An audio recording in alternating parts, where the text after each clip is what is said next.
Welcome to another episode of the Ari Lewis Show here on Israel Sports and News Radio. We're also going to upload this episode to YouTube on the Nation of Israel YouTube page if YouTube allows that. Hopefully they will. And we'll also post this episode on Rumble. So we're excited to have the audience aboard and watch this episode. Tonight's guest is a lecturer at Machon Meir. He's also the founder of Vision. It's a pleasure to have on the program Yehuda HaKohen. Thank you for being on the show today. Thanks for having me. So I attended a organization lecture / group with you last week, a discussion group, concept of Galut, how should we approach Galut since we're in Israel, and how should we approach some of our customs. Tisha B'Av, of course, is a couple of days away. So first aspect I want to discuss is last names, because if you look at Tanakh, people generally did not have last names. Usually it was Ben of at some point. And now we have last names, and a lot of last names have a Galut influence, Christian, Muslim, etc. I know you changed your last name. I keep my last name, at least as of now. I want you to talk about the importance of last names and how there was an influence with the Galut, and should we do things differently now or should we not, etc. Okay. Well, first of all, I don't want anyone to feel pressured to, towards any behavior one way or the other. I think it's important when we have this post-colonial conversation to acknowledge what happened to us, what changed, and then decide independently what we want to change back, if at all. I think that's important.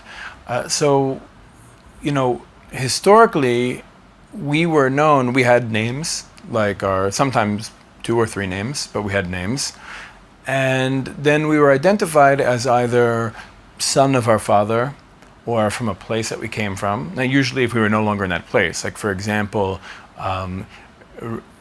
you have people sometimes in our history whose names change based on where they are geographically. But you have a guy from Beit El who moves to Jerusalem would be known as Beit Ha'eli, right? A guy from Jerusalem who moves to, Akko would be Yerushalmi, if that's how he's being identified. On my mountain, I'm the only Kohen. So I'm HaKohen. Right? The Kohen. My wife, when she married me, did not become HaKohen because she's not a Kohen. Her Turat Zehut says Eshet Kohen, right? Wife of Kohen. And at least one of my daughters in school is called Bat Kohen because she's not a Kohen. Right? So, yeah. So, but basically, it was either what you did. Your function in society. It could be profession, it could be, I don't know if being a Kohen is my profession, but it's definitely what I contribute to where I live. I'm the only one doing Birkat Kohanim on the mountain. So I'm the Kohen of the mountain. So I'm HaKohen. But if I were a scribe, they might call me HaSofer. Right? Ezra the Scribe is known as Ezra the Scribe. Right. So. But we didn't have, there were no Goldbergs. Right. Yeah. Although a lot of those names, even though those names were imposed on us for European governments to be able to keep track of populations better, the whole concept of family names, the way we understand them today, especially in the Western world, began when European governments were just trying to have a sense of their own populations. We did, at that point, take names that actually were very relevant to to what we did in society or who we were, etc. Like Goldberg could be from someone who worked in gold? Perhaps, right. Silversmith, that kind of thing. Right. So people took names that were relevant in the way that historically our names were relevant. Yaakov's son might be son of Yaakov, Ben Yaakov, right? Jacob's son, etc. But today, the way last names function, it's not exactly our name structure. Like, I made the choice to return to a Hebrew name structure. I don't want there to be any distinction between my name in my quote-unquote real life and my name when I'm called up to the Torah for an Aliyah.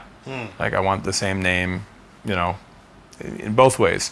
And so, so I would introduce myself as my name, in some cases, son of my father's name, and HaKohen, because that's the way I'm called up. That's who I really am.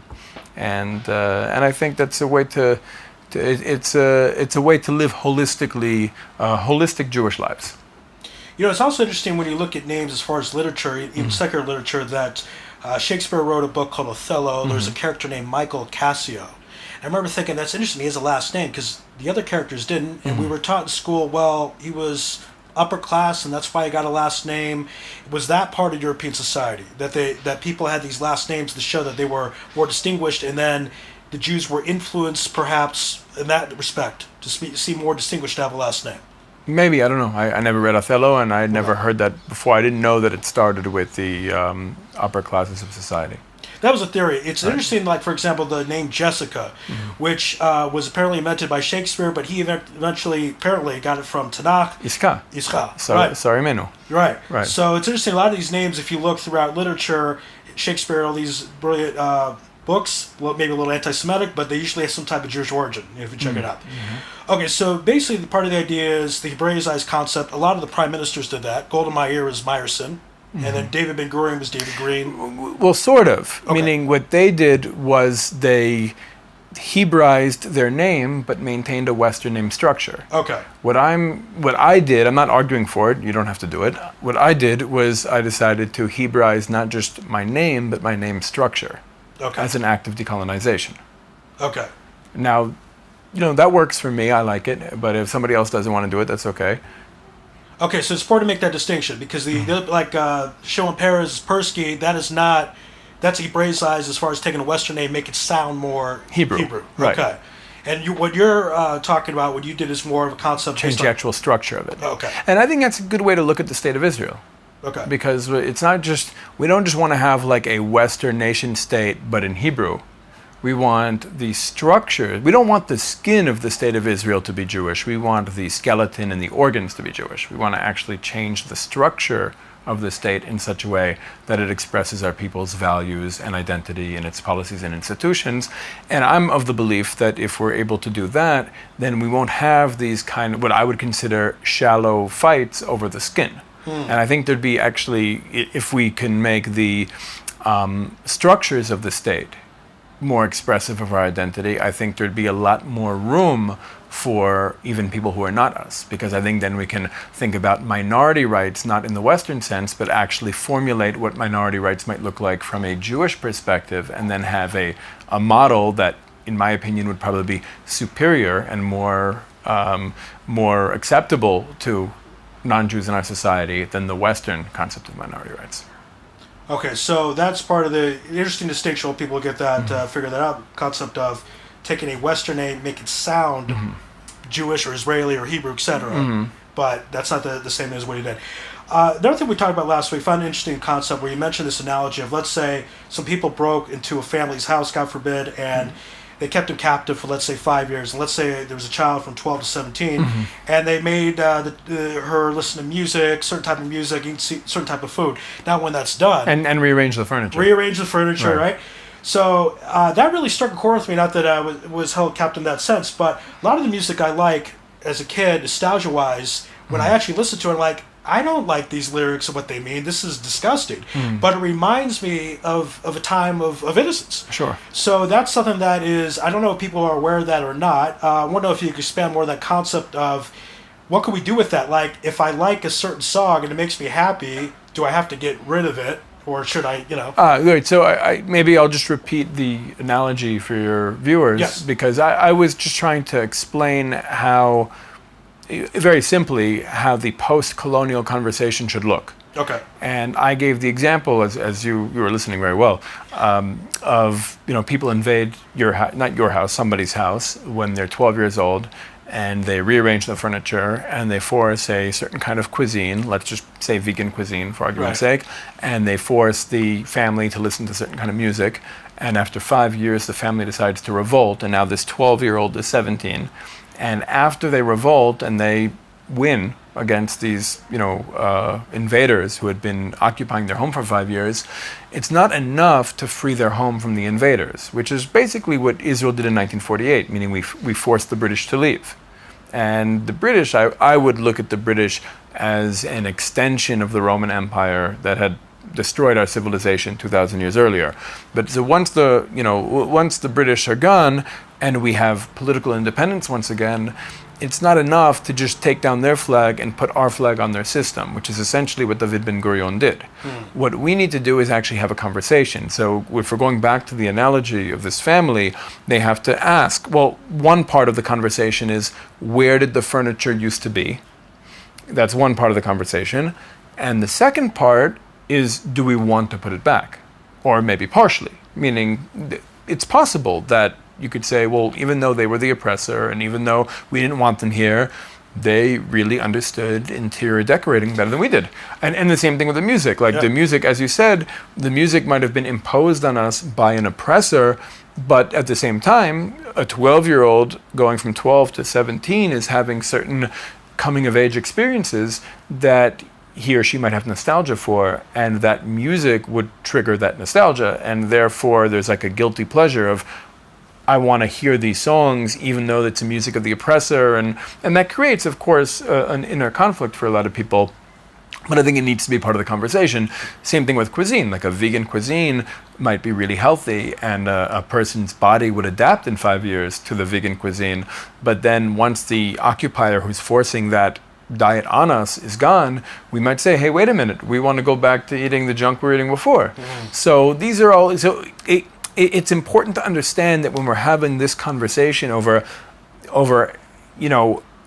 what is going to be the identity of our state, how do we actually return, tshuva, how do we actually return to being the nation that we're supposed to be, it's important to know we're not going backwards. It's not like some pre-colonial aspiration that we want to go, be a replica of our ancestors before the Romans destroyed us, but in the 21st century. There are things that have changed in the last 2,000 years, and we have to understand that some things are going to be different. We're just living in a radically different world than those who were here during the Greco-Roman period, and we have to rebuild Hebrew civilization in the era we're living in now. Again, this is the Ari Lewis Show here on Israel Sports and News Radio. Hope everyone is enjoying this episode. I want to discuss this concept of certain things that we could go back to and certain things we can't.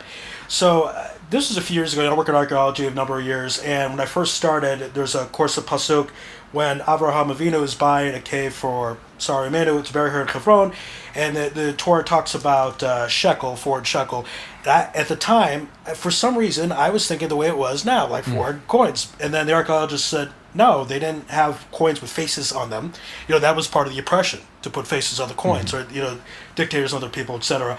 That was... we didn't do that. We didn't put faces on coins. We did not, It's not a Jewish thing to do that. What that was discussed in the Torah is a measurement of silver.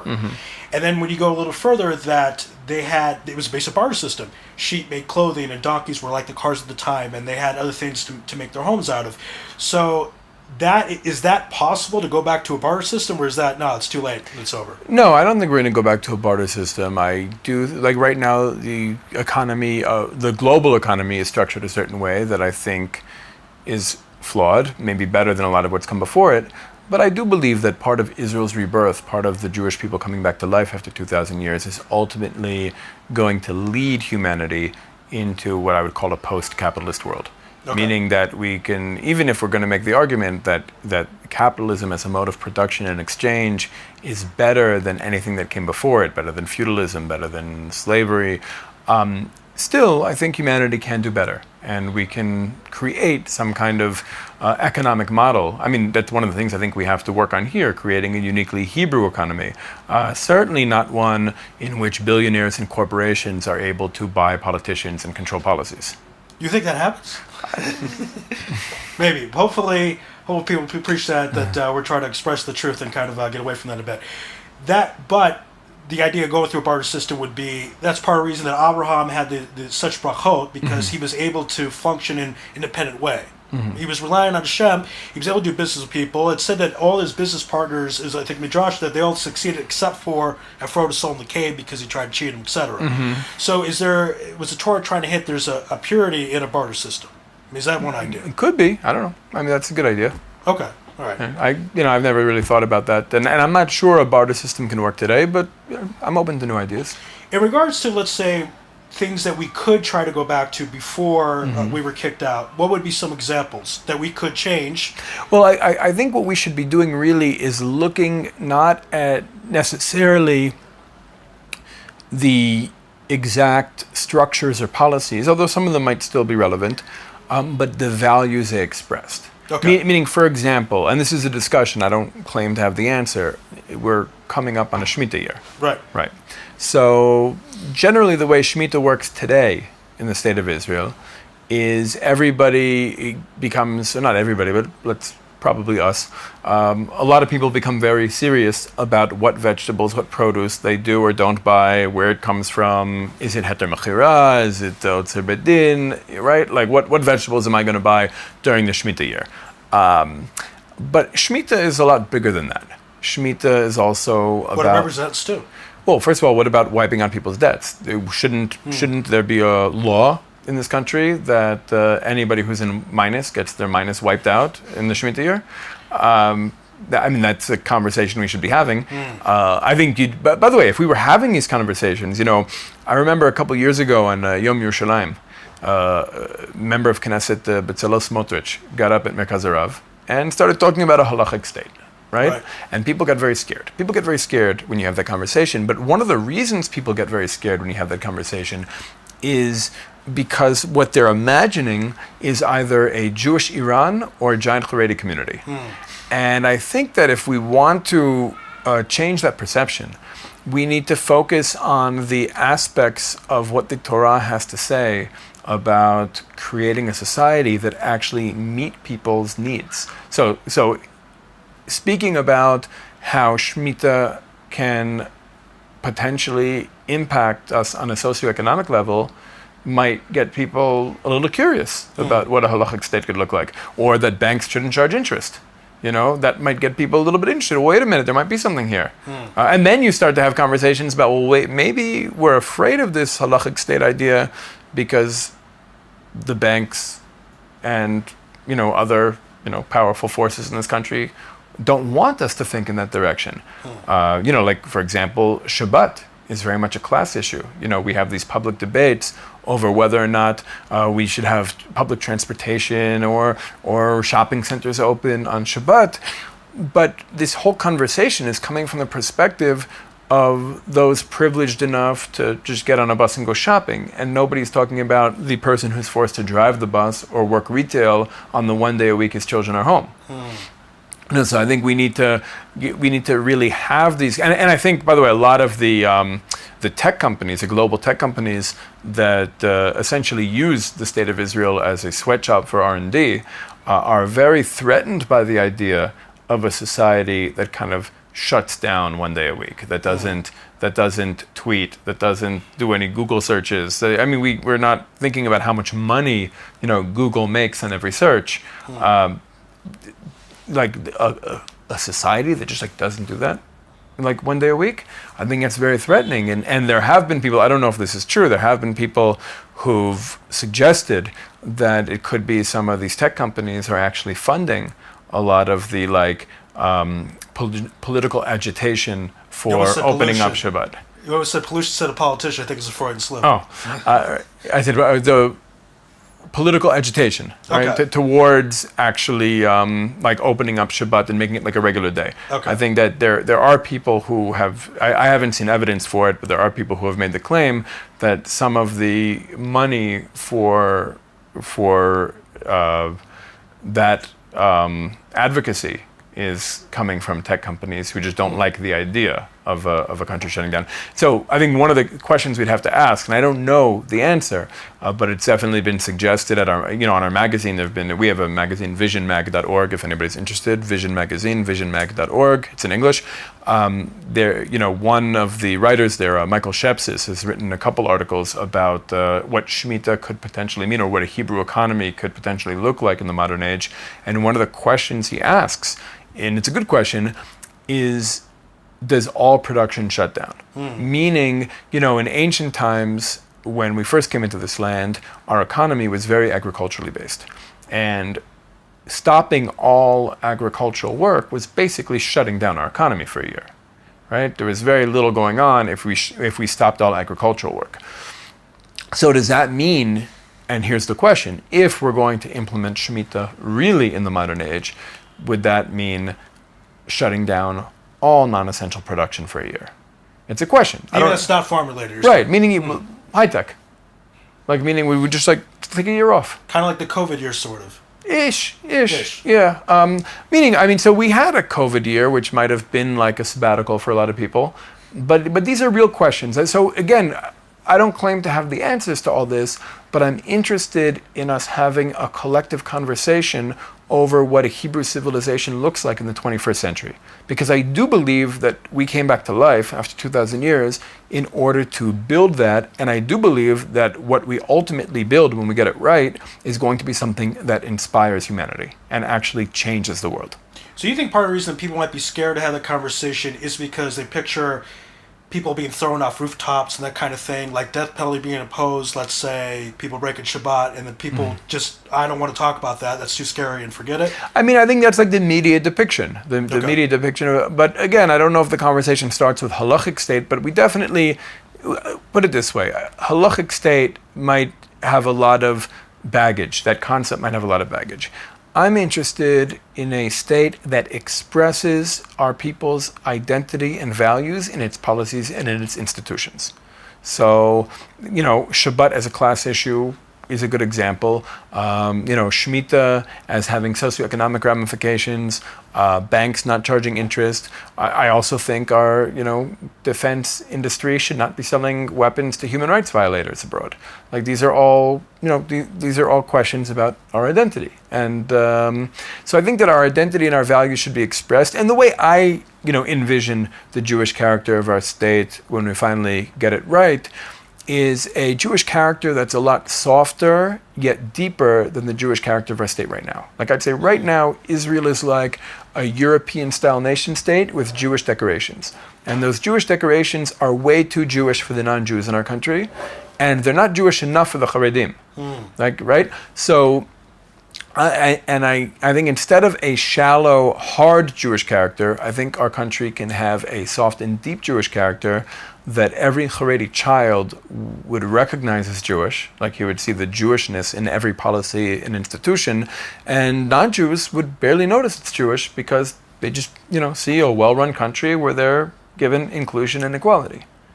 Regarding banks charging interest, because I remember hearing this a while ago, that they argue some loophole, and okay. I don't know if you're familiar with that, but there are ways that people do these type of things and make business deals, and they take a loan and they charge interest, but they do a roundabout way. You'd like to get rid of that idea. Well, I think, again, for me, it's not necessarily about what we do. Those are important conversations to ultimately have, and eventually we're going to have to figure out what the policies should be. But I think the conversation should really begin with the values being expressed. Okay. So, I understand that when a lot of these loopholes came into being, we were in a very different situation, right? And we were a much more vulnerable community here, economically, militarily, right? Today, I think we're not in as vulnerable a situation, so we could think about what is ideal, what is best.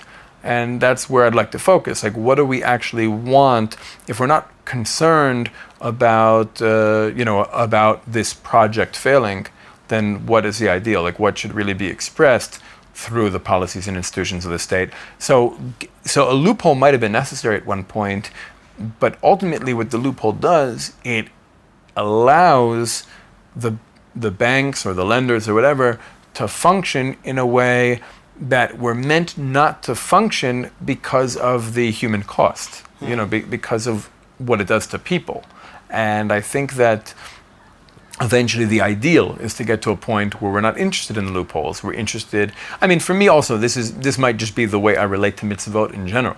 The way I relate to mitzvot are, an opportunity to express my soul, an opportunity to really, behave according to the divine ideal, and to express the divine ideal through the finite vehicles that we call halacha, that we call the mitzvot. So I ultimately, what I'd like to see is a state that a country or some kind, whatever we call it, kingdom, I don't know, whatever you want to call it, that expresses a divine ideal in every sphere of human behavior, from sanitation and social services to diplomacy and, the judiciary, even warfare if necessary, but everything is an expression of Kedusha. Because there are ways that a person could do the mitzvot with loopholes and technically do it, but not really ideally do them. Like with Shabbat, if a person wanted to have a little bit of bread and that's it, well, I did the Sudat Shabbat according to halacha, but that's not really the intention. You're saying that, right? I'm saying we want to do things mahadran. Like we want to do things in a way that we feel like we're really expressing our souls in this world. That's what it's worth. For me, the Torah is just an external Well, first of all, it's our soulmate, like the land of Israel is our soulmate. But it's also an external instruction manual for how to live according to my soul. Meaning the Avot, our ancestors, our patriarchs and matriarchs, they lived the Torah without the book. Right? They just lived Torah, right? Like Avraham ate matzah on Pesach, right? Before we left Egypt, before we even went to Egypt.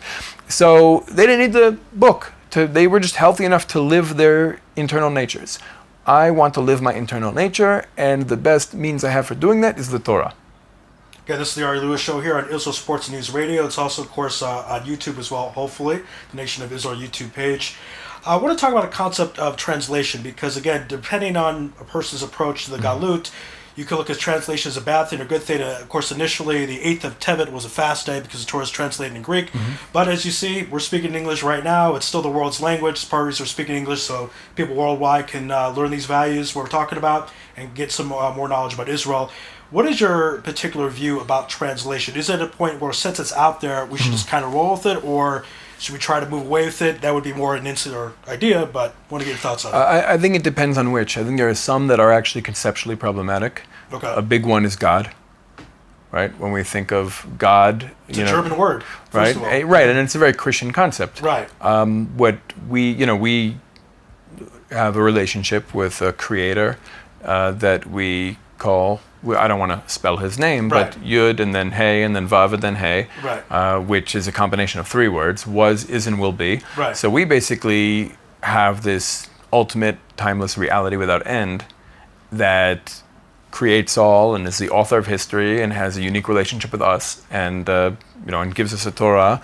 And I think it does a disservice to that relationship and that concept of when we import this word God, which is, I think, carries a lot of Christian baggage.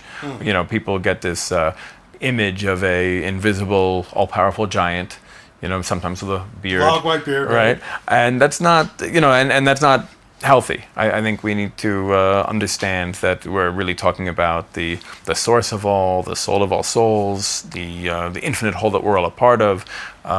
Much more of a panentheist perspective, maybe than a monotheistic perspective. He's not separate from us. We're all expressions of him, and ultimately, I think the purpose of history, the goal of all this, is to bring all of creation to the awareness that we're all one, that we're all expressions of that infinite whole, that timeless ultimate reality, and that the more we know ourselves, it's not for the purpose of really even knowing him, it's to know ourselves, to fully live ourselves, to fully express our souls in this world, in this life, and to feel like we're actually doing what we were put into this world to do. And to realize that we're really all connected at the source, and that we want to bring humanity to that awareness. And of course, the way to do that is really through the unique story of the children of Israel, right? The prophet Yeshayahu says, "Amzu yitzati li tilati esaperu," like this nation have I created to sing my praise. Well, sing my praise doesn't mean we're going to write songs and sing about the Creator, but rather the story of our people, just because it's such an incredible, phenomenal story, by looking at that story, by really thinking about examining that story, trying to understand the story of Israel through all of the trials and tribulations and downs and ups and destructions and overcoming and comebacks, the whole thing really will bring people to the awareness that there is an author to the story and a purpose to the story, and that through the understanding that there is a purpose and an author and a goal to human history, will also come to the awareness that we're really all one. Well, let's say translation in terms of, like, in this country, the main language is modern Hebrew. I like to point that out. Ben Yehuda created Elizabeth Ben Yehuda about 120 years ago, approximately. And that's not really authentic Hebrew. Is it? I don't know. I think it is. I think that's what Am Yisrael speaks. And I think that Look, is modern English the same language as Shakespearean English? I'd say it's different. Well, it's languages Extension, evolve. maybe. I mean, Okay. our civilization is thousands of years old, and I think languages evolve, and in some in some ways maybe more positive than others. But I think that, put it this way, I think that if one of our ancestors from the biblical period were to come here in a time machine with his biblical Hebrew, people might think he's a little weird, but he'd probably be able to get by and communicate. But in regards to the influence of colonization, that has had effect on modern Hebrew because there's words in there that are clearly French or German or English. Okay, well, we had also Aramaic words. I mean, that's not a new thing, but yeah, I mean, we had, right. But I don't have so much a problem with that. I think what you mentioned earlier, these like English, I'll give you another English word that's really problematic: conversion or convert. Usually, for thousands of years, we have a concept of giur, where a person who's not one of us, a person who's not a descendant of the tribes of Israel, wants to join the people of Israel, and there's been this ritual process that he or she undergoes in order to become a Hebrew, which from a Kabbalistic perspective means receiving a piece of our collective soul, ultimately. Like it's an internal transformation. And when we say, and it's joining a people, not joining a religion. It's not like becoming a Muslim or becoming a Christian. Becoming a Jew is a whole different, it requires a transformation to the point that we consider that person to be now a son or a daughter of Avraham and Sarah. And I think the word conversion implies just joining a religion. So it's a problematic. Another one is prayer, by the way. Like lehitpalel is not the Christian concept of prayer. And I think a lot of these words, like you said before, a lot of these English translations of Hebrew concepts can trip us up. So it's important. I think, look, we can use English and we can teach in English, and I think there's a very large audience that needs to be taught in English. But I think it's also important to clarify that some of these words don't mean what you think they mean. Okay. And that's part of the generational win. There's a lot of people from the Galut, they come to Israel, they're used to the native languages, that's their understanding. In fact, nullifying chametz for Pesach is preferred to do it in the person's native language. There's a couple examples. Once it gets into Jewish law that we use it. Rosh Hashanah is going to have some tefillot that are not in Ivrit, in Aramaic, and different reasons. So it's interesting how it comes into our culture and our religious practices. Again, this is the Ari Lewis Show here on Israel Sports and News Radio, also on the YouTube channel, hopefully, the Nation of Israel. Of course, we'll see what happens with that. Let's talk the concept of colonization effects on Israel in terms of the political landscape. This structure we have in politics is not, I mentioned this before, it is not necessarily Jewish or indigenous to Israel. It is a concept that apparently came from England, and we're still using it. Give us your thoughts about that. The parliamentary system. Yes. Right. This is not only unique to us. I think if you look at India, for example, they're also using a British political system that just doesn't really work for their culture or identity. And that's true with us as well. We just had 4 elections in 2 years. I might be one of the rare individuals who wants a 5th.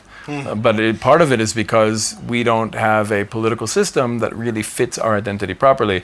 And even within that political system, I think there are often measures taken. Like, for example, when politicians, usually from larger parties, want to raise the electoral threshold to the point, when I moved here, there were Knesset members, there were parties in our Knesset that had 1 seat.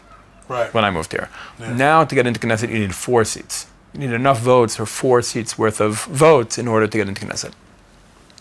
Now, if you say that part of our identity, part of our culture, is 2 Jews, 3 opinions, then if we're going to have a parliamentary system, it should have lots of small ideological parties. That would be expressive of our identity.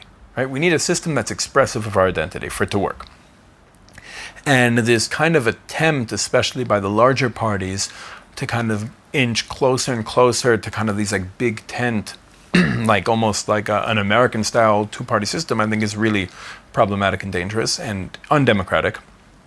Although I'd also argue that most political systems are always struggling between the values of democracy and efficiency. Right, that's what you mentioned last week. Right. The dictator is very efficient, but it's not democratic. Right. And so I would favor for Israel a participatory democracy based on the captains of 10 model that was actually also introduced to us from the outside. Meaning, there are outside influences that are good. Meaning, when we left Egypt, we left with gold.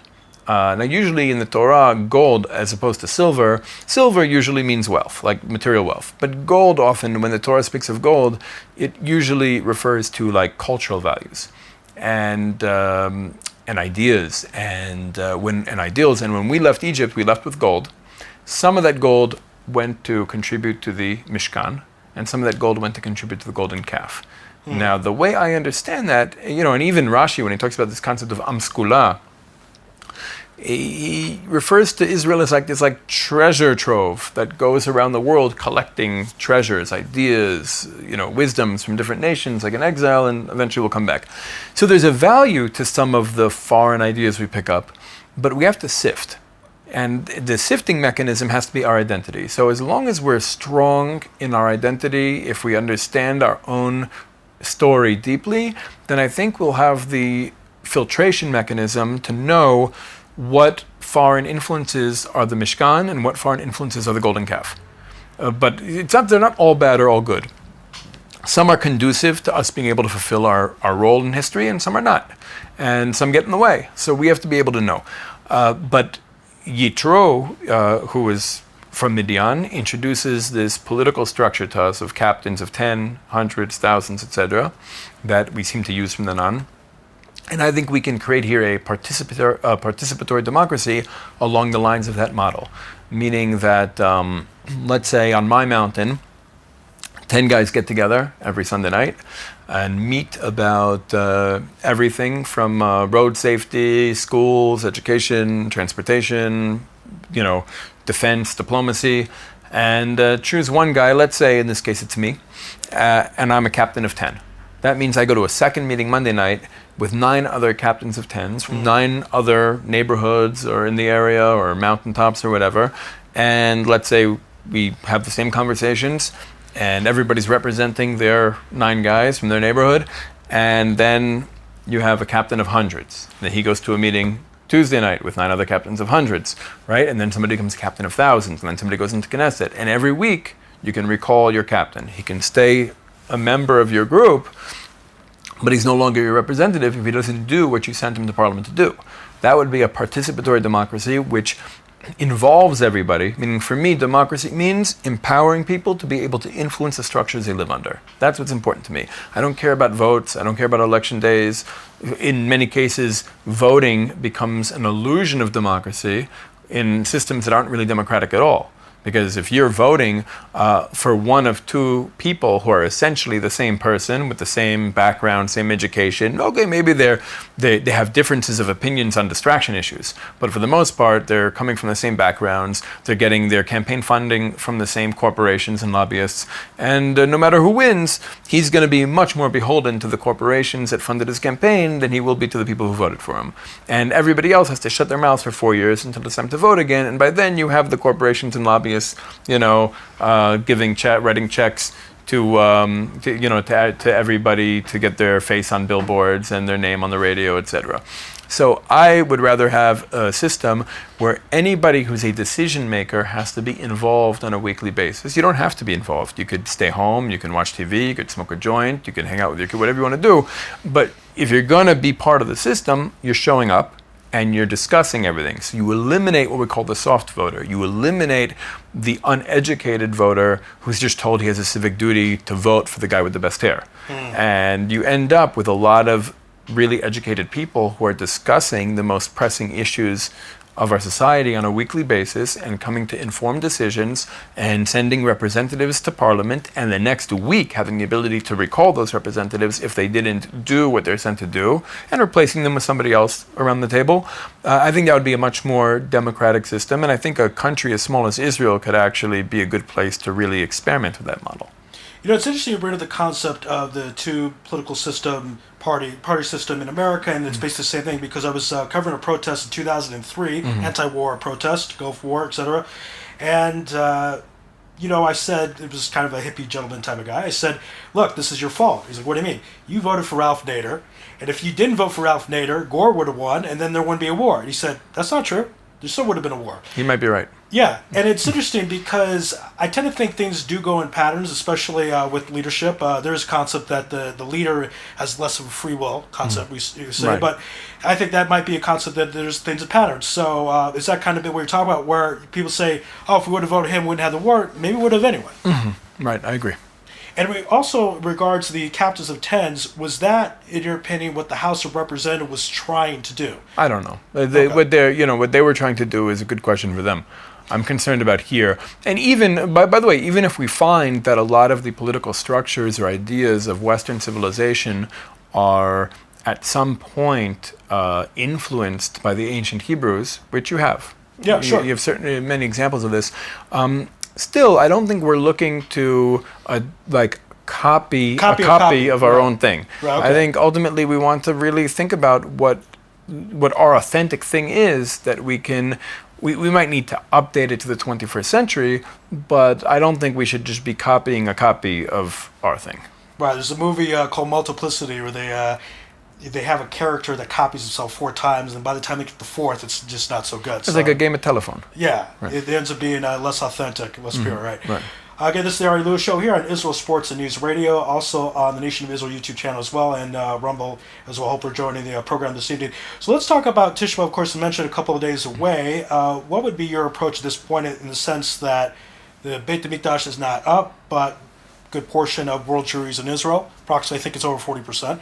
So it's not where we want it to be, but certainly better than things were 80 years ago, obviously. So your thoughts on the approach to Tisha B'Av coming up in a couple of days? Well, I think for me, Tisha B'Av and the 9 days and the 3 weeks approaching, and it just keeps intensifying as you get closer, is a good time for 2 things. Number 1, to focus on what's missing. Right? We most of the year, we appreciate the fact that we've come back to our land, we've regained independence, we've revived our language, we have many challenges and many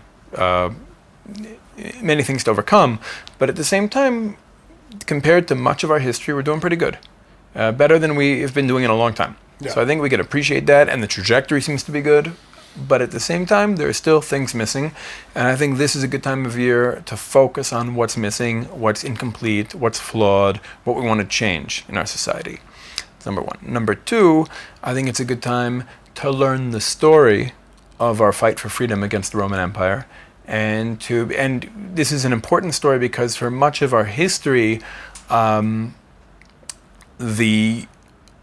heroes of this story, the Judean freedom movement, whether it's the Sikari or the Zealots or what we'll call the broader Zealot movement or the Fourth Philosophy, were essentially vilified. They were vilified by Josephus in his writings, and they were even vilified by our Chachamim in the Talmud, or many of them, not all, but many of the Chachamim, because really after that war, after Jerusalem was destroyed and the Romans won, there was a debate going on within the empire. People in Antioch and Alexandria were lobbying for wholesale punishment of the Jews throughout the empire. And I think both Josephus and the rabbis had an interest in trying to convince the Romans that this was not a conflict between Rome and Jerusalem. This was a situation of a fanatical minority picking a fight with the Roman Empire and victimizing the Jews at the same time. That was kind of the way it was framed in order to kind of get the Jews off the hook after the war had ended. And, I think both Josephus and the rabbis wanted the Romans to make a very clear separation between the Jewish people and the Zealot movement, which I don't think really exists. That separation is true, because I think on the one hand, even Josephus tells us that in the first century, the Zealot philosophy, the Fourth Philosophy, was the most popular philosophy in all of Judea, especially among the youth. He says there's no difference between the Pharisee movement and the Zealot movement, except for the fact that the Zealots believe that we have a Torah obligation to conquer the land of Israel, to free it from Roman rule, and to maintain Jewish independence, and to accept Roman rule in our land is idolatry. And therefore, that's the position of the Ramban, certainly in his commentary, a supplement to the Rambam's Sefer Mitzvot. That's also in the Shulchan Aruch, in Even Ezer Siman Ayin Hey, the Pitrei Tshuva there, I think it's Vav, says all the Rishonim and all the Achronim hold by the Ramban on this issue, that it's a mitzvah in every generation to liberate our land, to establish Jewish independence, and to not let any of it fall into foreign hands. So the Zealot position is and certainly I think our ancestors in the time of Tanakh held this way. But for some reason, because the Zealot movement ultimately lost, and I'm not saying it was a perfect movement, they definitely made mistakes, as all of our heroes have made mistakes. It was an imperfect movement, but because they lost, they didn't get to really write their own history. They didn't get to write their own story. The story was written about them by political opponents, by the Romans, by Josephus, and by Rabbanim, who had an interest in protecting us, like for good reason, protecting us from the wrath of the Roman Empire, which was considerable.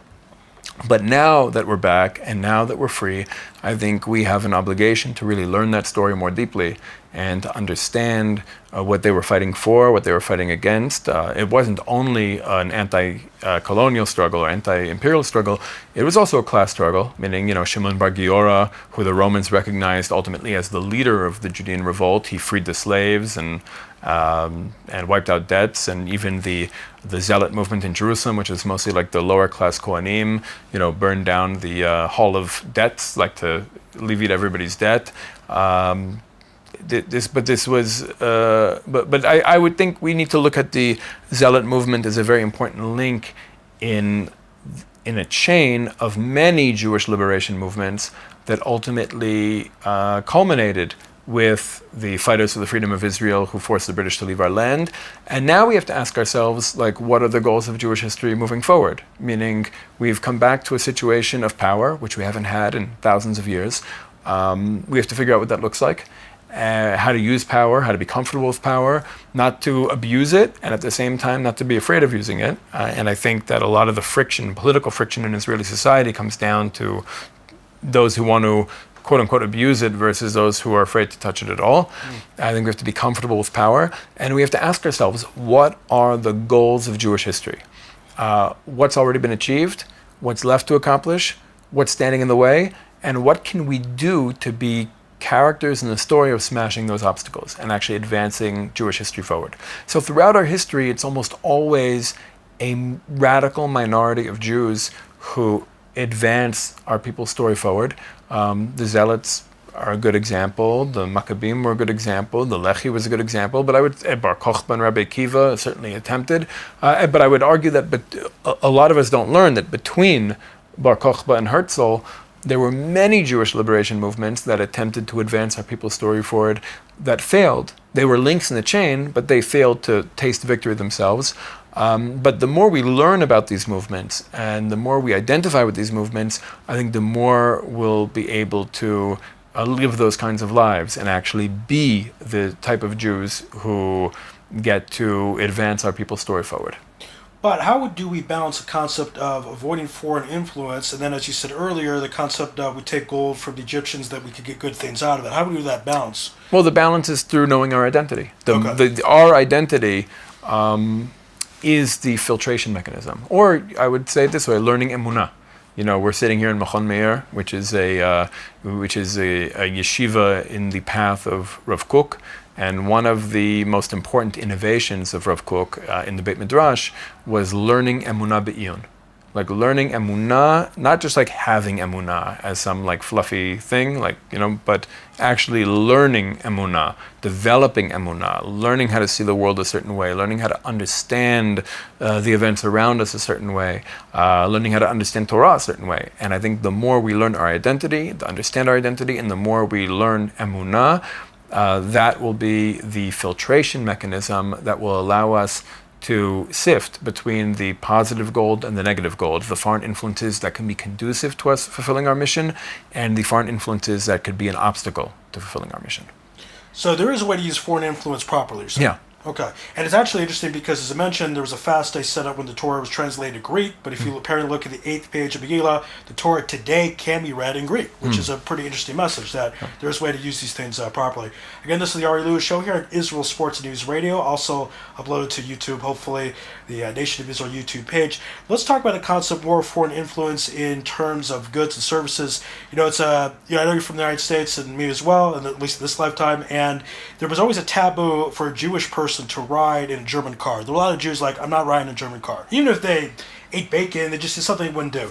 We come to Israel, we get on a bus, it's Mercedes. These German cars are part of the government, and it's a very weird situation. So give us your thoughts about that. Is it just, well, that's business. We get a good deal from the Mercedes dealership, so that's what we're going to do, or should we stay away from that? What do you think? Well, that's an old debate in this country that was decided in the early 50s. Okay. That was a major disagreement between Mapai, led by David Ben-Gurion, and Chirut, led by Menachem Begin. Okay. Right? Let me take us. Begin didn't want to use the Mercedes. No, they were right. He was actually banned from the Knesset for a period of time because he led riots in the streets against taking reparations from Germany. Wow. But again, this is the early 1950s, meaning that to say the wounds were fresh would be an understatement. Yeah.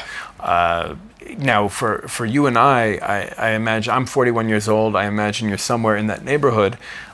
We probably grew up at a time, well, I did, you probably did as well, when we knew people who had been through the Holocaust. Yeah. And it was still, it wasn't yet history. It was still a real thing. Sure. And there was still we still heard stories, not just new people. I mean, today maybe they're geriatric survivors, but when I was growing up, there were people in their 60s, who were survivors and who had very clear memories and can tell stories, and I think that's a different world. I think in a world where it's just become history, the taboo on buying German products or riding in German cars is much less. I mean, if we think about all of the German companies that benefited materially from the Holocaust, Sure. whether we're talking about like IBM. Right. Well, I don't. Right. Is that good to say that? Sorry. Right. Well, there's also American companies. Sure. That's another conversation. Right. But when you think about, although I don't know how many American companies were actually like stuffing the car seats with Jewish hair, or making lampshades out of Jewish skin, or making bars of soap out of Jewish fat, but they were certainly benefiting materially from the Holocaust as well. But we're so removed from that today. We're living. The people who are growing up today and deciding, Jews who are growing up today and deciding to buy a German car, aren't really relating to the Holocaust as something that's like real or relevant, meaning it's not the same Germans. Is that a legitimate point? I don't know. It's tough. I think it feels, and maybe this was Begin's point when he opposed the reparations, it feels like we did not receive justice.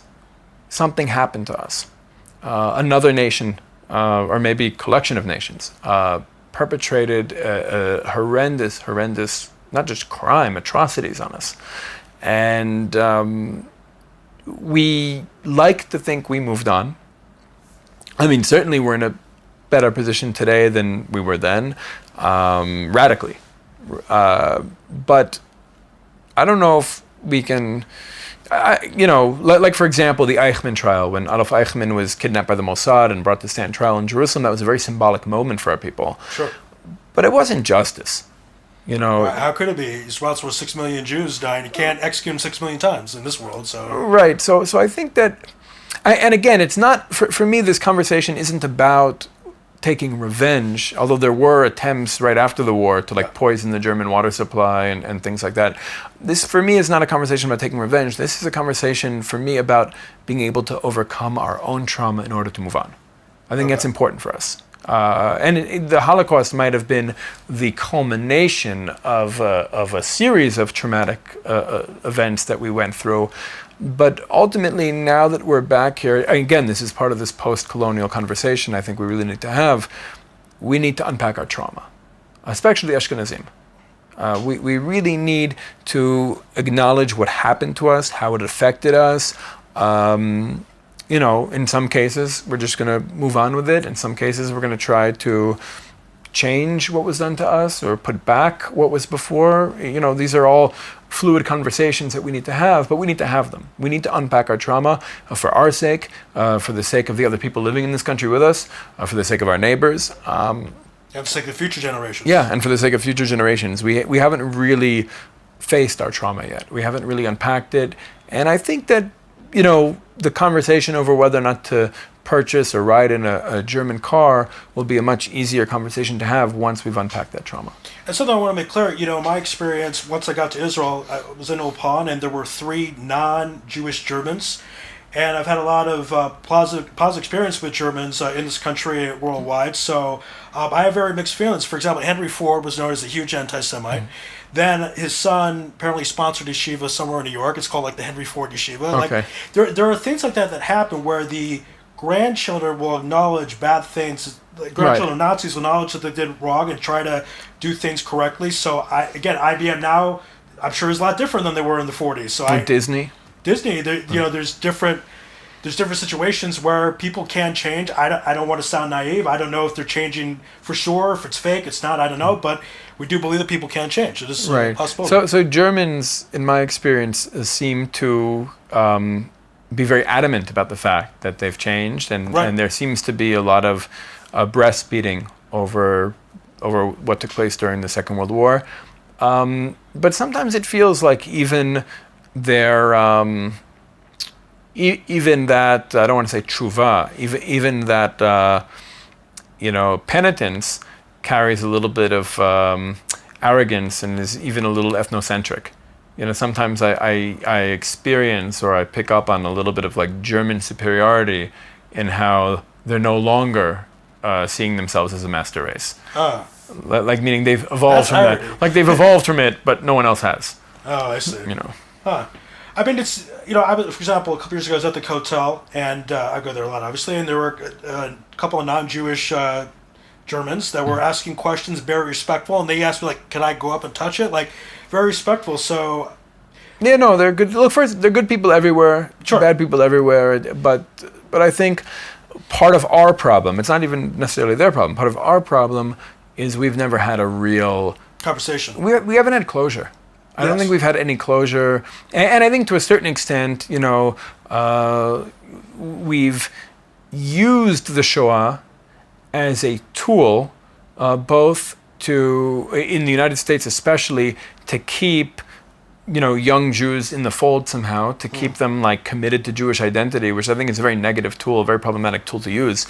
But it became almost like a guilt tool, because of the Holocaust, you have to go to Hebrew school, or you have to marry a Jew, or whatever it is.